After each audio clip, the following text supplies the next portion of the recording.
mga boss? I'm here again, Boss Bron. Kakain tayo ngayon ng ating merienda. So meron tayong order sa Black Scoop. Ayan. Ito yung ating seafood marinara. Tsaka yung sa partner ko is carbonara. No? So solid na solid. Bidyan lang natin konti. Tatakamin namin kayo. Let's go! Ayan. So ito yung ating seafood marinara mga boss. Ayan. Mayroon siyang kasamang tahong tsaka shrimp. Wow, sarap. Tapos humingi tayo ng tinapay. Ganun pala tayo tinapay. Sarap.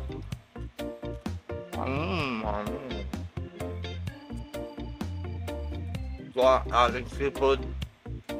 Ito ang ating tinapay.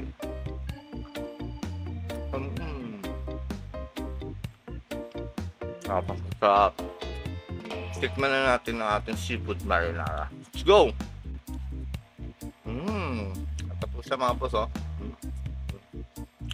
You see that? Kita nyo ba yan?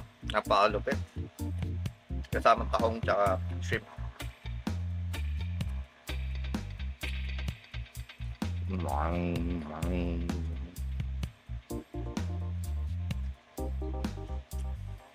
Ngayon naman, titikman muna natin yung shrimp. Masarap.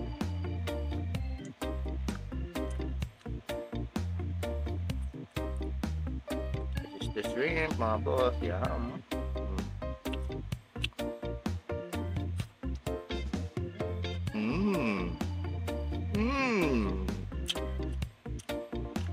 Sarap. Ngayon naman, the tahong steam. Natin ito tahong.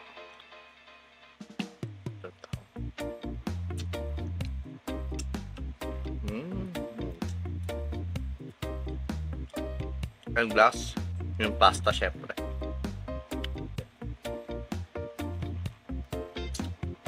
Parang spaghetti lang, no? Pero ano po siya, seafood marinara ang tawag.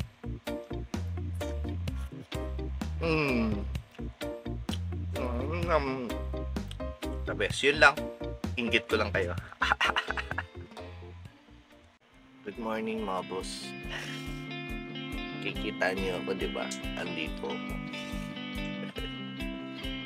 Ay, hindi. Morning mga boss. Hindi pala good morning. Good afternoon na. Napuyat po ako kasi nanood ako ng K-drama. Sa mga hindi po nakakalam, mahilig po ako manood ng K-drama. Pero pili lang. Pag meron ako napanood na clip sa TikTok or Facebook, syempre mahilig kasi mag-post yung mga tao ng mga konting clip ng mga K-drama. Pag maganda yung scene na yun, tinatry ko siya panoorin.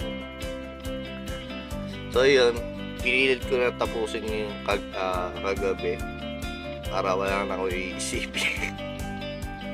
Akong panonoorin, no? Ngayon naman mag-iisip na naman tayo panibagong panonoorin. Mas trip ko manood ng K-drama kaysa sa mga series ng mga English. Ikaw ba? What's your trip? Commentary.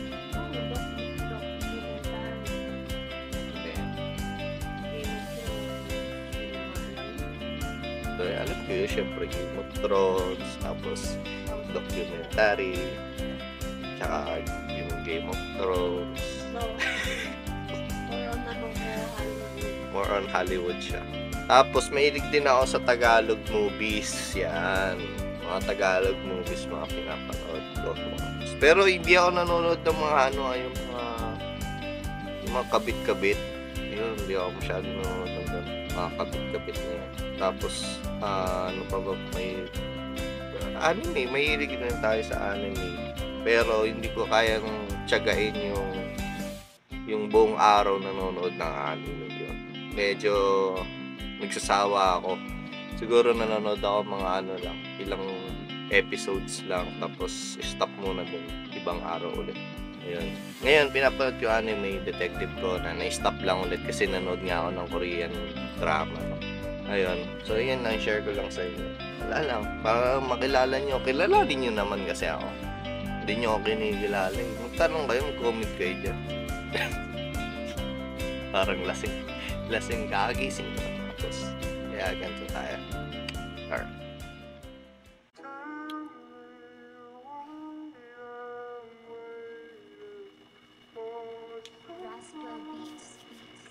Hello mga boss, good day sa inyo. So, mag-share lang ulit ako sa inyo mga bossing. Kasi wala naman din ako mapagsabihan or siguro tigil ko na rin yung pag-vlog ko, pag-stream ko pag-asikaso ko sa YouTube or Facebook page ko. No? Hindi ko kasi alam talaga kung may patutunguhan kasi talaga to. Mahirap lang. Siguro, mahirap talaga siya.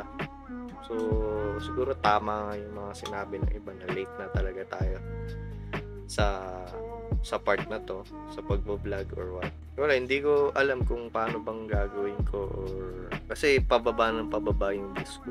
Oo, konti pa lang followers ko, subscribers ko, tapos yung mga nanonood sa akin, iilan lang talaga.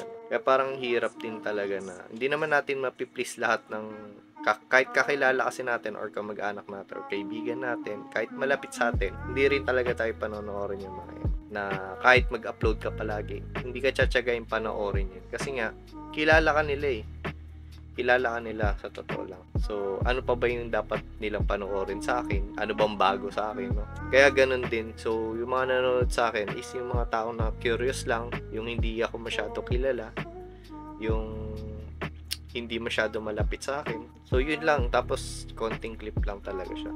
So, siguro hindi talaga ako para dito, no, mga boss. Hirap lang din. Kasi,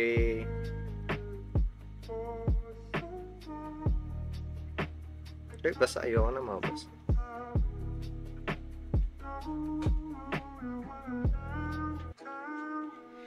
It's a prank!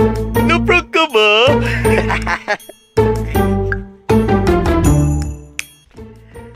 Ano kayo?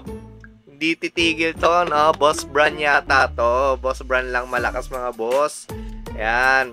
So, sino may sabing late na? Walang late sa pag-vlog, no? Trip na trip ko to, mga boss. Walang makakapigil sa akin kahit sino pa yan, no?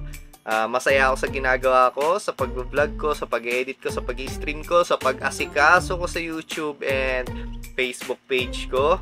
Wala akong pake kung ano man, kung may patutunguhan to or wala talaga, pero hindi ko titigilan to pangarap na to para matupad ko, no, mga boss. Lahat na sinabi ko is kabaliktaran yun, no? So parang basta kumbaga yung sinasabi ko na hindi ko na itutuloy, it's a prank. Hindi prank yun. Kumbaga gagawin ko talaga to. Ito yung pangarap din ng bawat isa, no? Maraming may gusto nito pero hindi nila magawa. So ako medyo malakas na rin yung loob ko sa pagbablog, no? Dahil unti-unti nakikita ko naman yung improvement ko sa sarili ko. And syempre, doon din sa YouTube and Facebook ko, no? So sa YouTube talaga medyo mahirap talaga tayo mag-boom, no? Pero sa Facebook page ko, medyo okay siya, maganda-ganda yung kinalalabasan. Kasi dalawa talaga yung inaasikaso ko. So yun lang, share ko lang din sa inyo yan. Kaya kayo, huwag kayong tumigil sa pangarap nyo. Sa mga kilala ko na nagbablog na din, ayan, huwag nyo tigilan yan, mga boss. Kung mabisi man kayo, balikan nyo sa susunod na araw, no? So, oo, mahirap talaga mag-isip ng content. Number 1 yan, mga boss. Pagka mag-start kayo mag-vlog, number 1 is kailangan matalino kayo pagdating sa content, no? Ako kasi more on lifestyle yung ginagawa ko, kung ano yung sa buhay ko, no? Hindi naman ako yung prankster, pero pwede ko naman siya i-try kahit ano yan, mag-gym ba, may exercise ba tayo or what, unboxing, yan, mga yan. Pero more on kung ano lang yung mga video ko, yun lang. Malay mo, pumatok tayo, no? Mag-trending din, malay natin, di natin masabi. So, meron tayong clip na makuhaan, di natin masabi. Kaya, basta tuloy-tuloy nyo lang, mga boss, yung pangarap nyo, no? Yung mga matataas na content creators na yan, ano yan, nag-start din talaga sila sa walang-wala, no? So, kung meron man kayo sinusubaybayan na content creators, na as in hindi naman sikat noon. Sila talaga yung ano no, yung nagpapatunay na yun nga, kapag may tiyaga, may nilaga. So sa kasabihan, no. So kaya tuloy lang tayo mga bossing, walang titigil sa pangarap. Hopefully maging successful talaga tayo. So yun naman din talaga yung inaantay natin, no. So let's go. Kaya yun mga boss, maraming salamat sa inyo sa pag-subscribe, sa pag-follow, sa pag-like, share, and comment sa akin, no. Yung mga bagay na yan is talagang nasa puso ko yan, mga boss. Sa puso natin. Ayan, nasa puso ko yan mga boss. So yun, basta mga boss, maraming salamat sa inyo. Itutuloy ko ito, huwag kayong mag-alala. More contents pa, more vlogs pa tayong may labas, no. Kailangan tumaba yung utak natin sa pagdating sa mga ganitong klaseng bagay. So yun lang mga boss, this is me, Boss Bran. Ayan, saludo sa inyo. Ayan, alright. So kita-kits tayo ulit next vlog mga boss. Huwag kalimutan mag-subscribe, mag-like and share, and mag-comment ka na rin, baka meron ka masabi sa akin or kahit ano lang. So yun lang mga boss, salute sa inyo.